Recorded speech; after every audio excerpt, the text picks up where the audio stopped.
read stuff. Yeah. Yeah, I feel like I've arrived. Thank you. Thank you. Very good. You know, I don't know if you guys have ever watched any of the videos of the service. You ought to do that. Because it looks like there's nobody here because there's nobody in the front rows. It looks like everybody's just standing there like, just saying, if you want to be in a video, this is your moment. You can stand up and come on. Look, I don't spit much. So you can come up. Today's a wonderful talk. I'm excited about this. It's one of my favorite topics. It's one of my favorite topics, consciousness. And, you know, I think I was in junior high when the teacher asked us to write what we wanted to be when we grow up. You know that whole thing? And I wrote psychologist, but I wrote psychiatry. And she came to me and she said, you know, I think you might have that wrong. And then I wrote conscious, and then I wrote consciousness. And she said, you might want to know the difference between the two. And I remember that very vivid, because conscience is different than consciousness. They are two different complete things. One is based on our value system. You know, when our conscience brings it up and says, I should have probably not done that, you know, there's that thing. But conscious, we all know the definition of conscious because we're awake. That's our consciousness. What we perceive is our consciousness. Right, wrong, or different doesn't matter. But conscience has a right, wrong factor to it. Well, conscious is right here, right now. Mostly what our mental and our senses grapple with. I smell, I hear, I see, I feel. It's consciousness. So today we're going to talk about 3 phases of consciousness, or Charles Fillmore always called them states of mind. And we get to be in a state of mind consciously. We get to choose what state of mind we want to be in. So before I can do that, I got to tell you what they are, right? That's all that is. So there's no surprises when you hear this language. And I want to point out that it was a conscious decision for me to make each slide look as if they're exactly alike. Because the visual eye, and I went, that's probably not a good idea, Mo, you're going to lose them. And I went, no. The point is that they mesh together so well, it feels like it's all the same stuff. So I went, you know what? I'm going to leave them just the way they are. So next slide. So there are 3 phases: conscious, subconscious, and superconscious. So our conscious is the logical waking reality. What is happening right now is you are very conscious that you're sitting in a pew, way away from the camera, and that, and you're aware of what's going on. It doesn't matter whether your awareness is correct or not. It just is an awareness. It doesn't matter. It's kind of like, close your eyes for just a minute. And I know I've done this before, but it's so powerful to me, so I want to share that with you, which is, you've made a decision to go to the movies today. Maybe you're going to see Michael, or some Star Wars version of something, right? You made a decision. You're going to go to the movies. So you get to the theater, you park the car, you go out, you buy your ticket, and you walk in, and what's the first thing you smell? Buttered popcorn. It is alive within you. You are conscious that there is popcorn somewhere. And you walk to it. You go to the counter, and you buy that popcorn, and say, a little bit more butter, please. Right? The popcorn's real. And now you open your eyes, and of course, there is no popcorn. Your conscious created that. That's the subconscious. That we can create something in our mind based on a memory. So our conscious is the logical waking reality of who we are, while the subconscious is automatic behaviors. It's like a super hard drive that holds everything. It's a terabyte of everything that's ever happened to you, whether it really happened or not. I used to read Stephen King. When I started seeing clowns everywhere I went, I put Stephen King down. I said, I do not need scary clowns in my life, right? And I still walk down the street with my puppet night in this big sewer. Oh, look, the sewer. The boogeyman is not coming out of that sewer, but Stephen King planted that in my subconscious mind, and it is alive in there. It's not my truth, but it is kicking, and it causes me to walk on the other side of the street, so I'm nowhere near that sewer hole. Weird, right? But that's what the subconscious does. It conjugates stuff that whether it happened or not is irrelevant. Your subconscious recreates it. That's why it's so important that we pay attention to what we're reading, watching, who we hang out with. You know the whole, you're hanging out with a bad crowd, you become a bad person. Kind of like glue, it just happens. You're stuck to it. So it's up to us to unstick it and have our different reality. And that's why the subconscious is his holding ground. It just sits and collects data. And you'll notice that it's at the bottom of the screen because it sits there waiting to be activated. And we activate it with our thinking, which comes from the conscious mind. We choose to go to the subconscious mind and pull data out because we need it to survive whatever we think we're going through. And survival, I'm talking about life and death. I'm talking about just that moment. What do I need at this moment? And the subconscious mind will pull it out. Have you guys ever read a billboard and then you walk away and go, that's not what it really said, did it? And you go back and it was completely different? I'm the only one that does that? Oh, I don't go to therapy. I got it. But the point being is that when we see something, our subconscious will fill in the blanks. So you're driving 65 miles down the road, in the 70, of course, and you see a billboard, you haven't had enough time to read it all, you conjugate what it is it said. It doesn't matter whether it's real or not. The subconscious will pull it out of the hat and give it to you. And then it becomes your conscious, and you will share others. You won't believe this billboard I saw. It said blah, blah, blah, and you're like, somebody else said, that's not what it says at all. Oh, it is absolutely what it says. And you get, it's what it said, by golly, and you go back, and that's not what it said at all. How in the blazes did that happen? Because our subconscious will fill in the blanks. And it does it just like that, faster than that. It just fills in the blanks before we're even aware. Next slide, please. Thank you. There's 3 distinct levels of consciousness. They inherently, continuously shape our daily behavior, our creativity, and perceptions. And here you see they're all overlapping because they all work in unison. They're all flying by, giving us stuff all the time. And we've programmed ourselves to only sometimes listen to the superconscious. We program ourselves to listen to the subconscious, which is filled with untruths. And yet that's our first mode of operation, is to go to the subconscious, to come up with something to resolve whatever's going on. Next slide. Bless you.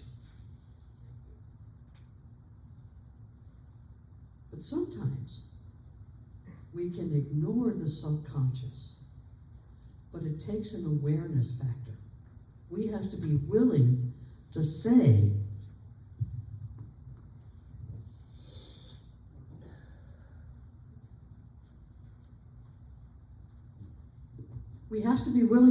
subconscious, I need you to shut up, sit down, and listen to the superconscious. The superconscious is where the divine ideas, the truth of who we are, resides. So I had to do this. You guys can do it after you get back to a computer. Ask AI. Please state the differences between conscious, subconscious, and superconscious mind. And man, does it come up with everything I've just told you.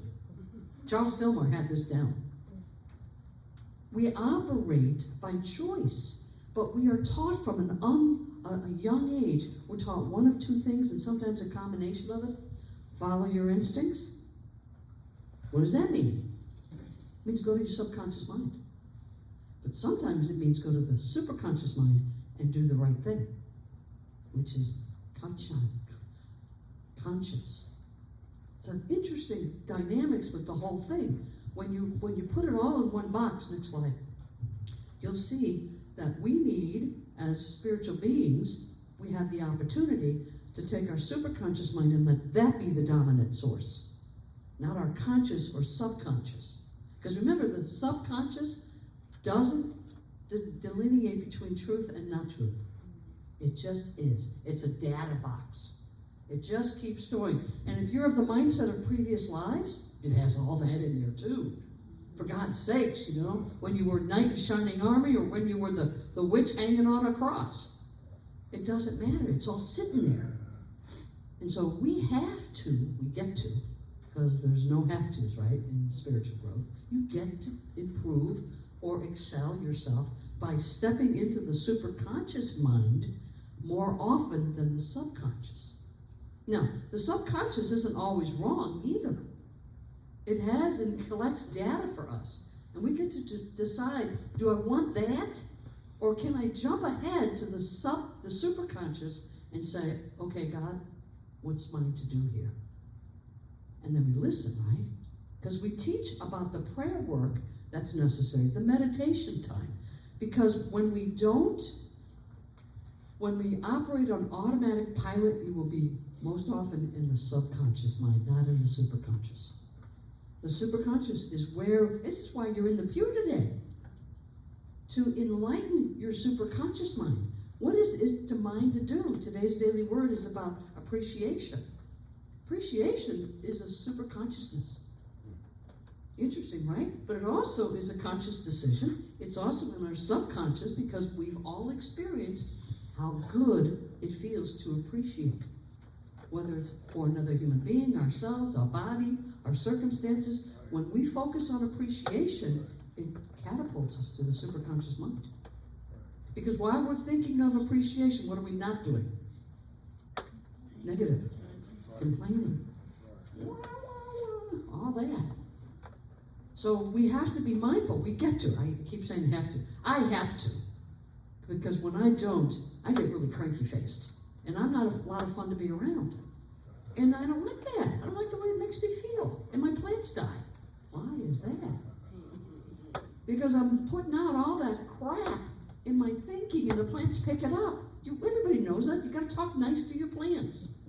Well, if it works for plants, my God, it could work for my liver and kidneys. Right? Next slide. No. Well, that's it? Yes, ma'am. Well, who did this? You. So, back up one slide. I want that that guy. Yeah. See, the superconscious has flashes of genius. You all have experienced flashes of genius. You just forgot to write it down. Right? I'm the one that created hit the lamp and it turns on. I did that long before it ever came to market, but I didn't do a darn thing with it. I had a moment of genius and then it slipped right on through because the subconscious mind took over. You're not a genius. Whoever thought of that? That's a stupid idea. You're never going to be able to hear it. And then we disengage ourselves from the superconsciousness. I get a lot of flack from my universe because when I speak on Sundays, I don't do anything after 5 o'clock at night. And so I miss out on it, but I really don't. I know what I'm supposed to be doing. And that is staying calm and letting my own personal genius come through so that I can be the best possible me here. If I go out into the dance parties and, smoke-filled rooms or whatever, I'm not going to be my best when I come here. So that's my genius, that I allow that voice within me to pinpoint areas that I can share with you that makes it land for you. My affirmation is, let their ears be open to hearing what they need to hear. And I know that it happens, right? That's the genius that we each have, the ability to go to our super conscious mind and grab from it. Because that's where the divine ideas, that's where God resides, waiting to be heard. We want God to hear us, but we won't take the time to sit down and meditate, pray about it. I don't know about you guys, but when the bottom falls out and we start to have pain or discomfort or relationship issues, we tend to forget about appreciation. We tend to forget about going to the superconscious to decide how it is I should be. Right? We forget. We go into the conscious mind that says, I have every right to be in this state of mind that I am in, which is troubled. whatever, however you want to define that. We find ourselves there and we forget about appreciation. We forget about that we have the ability to jump over to the superconscious and get out of the subconscious, which is the bottom's going to fall out anytime. I just know it. You know, our economy sucks. That's your subconscious talking. You know, yeah, it's costing us a little bit more money to buy gas. I get that. I understand that part of it. That's the fact part. But where's your superconscious mind guiding you? How does that work? Right? How does that flow within you? And when we're so busy doing the busyness, we miss this. The superconscious genius is ignored. It's a place of true ideas, of understanding and redirection and spiritual path. That's where the superconscious is. You see? But if we stay only in conscious mind, our mental and our senses is what controls it all. So here's a question for you. We're told that when we are in a state of unconsciousness, you know, laying back, you're laying flat out on your back, and everybody's like, do you think they can hear me? Right? And what happens, imagine, so you're unconscious. Does that mean you have no sensory? You can't see. You can't touch. You're unconscious. You can't taste, or can you? Can you hear? We don't know. But what I know is that that subconscious and the superconsciousness are fighting each other right at that point. They're vying for who can be the best. And so we need to be prepared so that when we find ourselves in an unconscious state, which is also the ability to not move forward. You see, when we feel like we're paralyzed, that's our unconscious state of mind kicking in. And we have to wake up. We have to wake up to the ability of understanding that it is important for me to tap into that super consciousness, and that's what they call miracles. Oh my God, look, they're back. You know, everybody said that they'd be dead and all that stuff. We see enough TV shows about that, right? So, can we hear when we're unconscious? I say yeah. I say all of our senses are activated. We just can't use some of them when we're unconscious. So it's up to us to decide what state of mind do I want to be in? Where do I want to come from? What is my focus? Is it to do the same old thing, the way we've always done it? Because it gets you the result somehow. It may not be the exact result that you want, but it gets you where you're going. So I want you to think about a homework. Easy peasy one. As long as you haven't fallen asleep yet. It's an easy peasy one. Know at all times which state of mind you're being in. Just make a decision. Am I tapping into the superconscious where my genius sits? Where divine ideas are sitting there? Where I'm saying to God, use me? Tell me what it is I should do next? That's the superconscious. Or I'm in subconscious, which I'm pulling up all these previous events and deciding for myself where it should be, without the help of the superconscious mind. See, here's the thing. The subconscious mind knows you're supposed to go to the superconscious mind as often as possible. It also knows that it can talk you out of it. You don't need that today. You're good. Look, you got up, you're fine. It's important to know that that happens. You know, it's kind of like you forget to brush your teeth one night before you go to bed. You go, oh, I can't believe I did that. And then it's on the forefront of your mind when you go to bed that next night because, oh yeah, I gotta brush my teeth. You see, that's how it creeps in. It'll be real subtle and you'll do things on automatic pilot rather than being aware of where are you? Which state of mind are you in? And then if you want extra homework, you know, extra credit, pay attention to not only what state of mind you're in, but who you're with when you go there. Who are you with? Are you with the doting daughter who just does everything you tell her to do? Or are you with the daughter that says, Mom, shut up? It could go either way, right? What's your state of mind when that happens? Oh, I love her anyway. Or, God, I love that woman. Different focus, isn't it?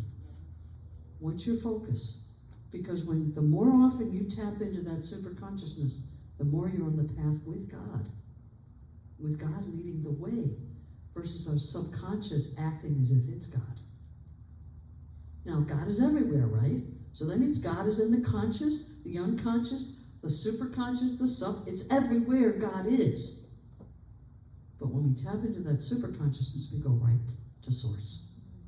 We bypass, there's no U-turns, boom, you're there. And one of the best ways to get there is through prayer and meditation. It's when you set your mind up. I remember when I first started meditating. First time I ever meditated was actually in the Rocky Mountains. We had a conflict. We were climbing hills and stuff, I was 14. And we had some unrest. Some of the kids were napping at each other. I wasn't, of course, I was a goody two-shoe. But they told us, you need to get quiet. Everybody needs to get quiet and think about what they did. I'm like, all right. So I got myself on a rock. Had a beautiful vista. The sun was setting. It was beautiful. It was wonderful. So I'm waiting for somebody to tell me to come back. No one did. So finally, my butt started to hurt. Not knowing how long I'd been there, none of that stuff. And I got back to the room and they thought that you'd never come back. I was the only one that stayed out there. Then I realized I had just been praying. And I went, cool. Cool, this is cool, because I was calm. I was absolutely calm. I was in my super conscious state of mind. Time didn't matter. Then I overthought it. As I got into more church, I got into overthinking. The garbage truck would come by and interrupt me. The dog would jump on my lap. The phone would ring. All these interruptions, which was my subconscious mind preventing me from getting still. So I finally had to tell it, sit down, shut up. And that's what I did. The phone stopped ringing. The dog stopped jumping on my lap. There was no more garbage trucks. I quieted the world. But I had to practice it. And like anything, to be good at it, in order to get to Carnegie Hall, you have to practice, practice, practice. And that's where our spiritual guidance, our spiritual path is sitting in that superconscious state of mind. So your homework is to know at all times what state of mind are you being in, and choose to stay there or make a shift. And I say make the shift unless you're already there. God bless. Have fun with it. Have fun. Thank you.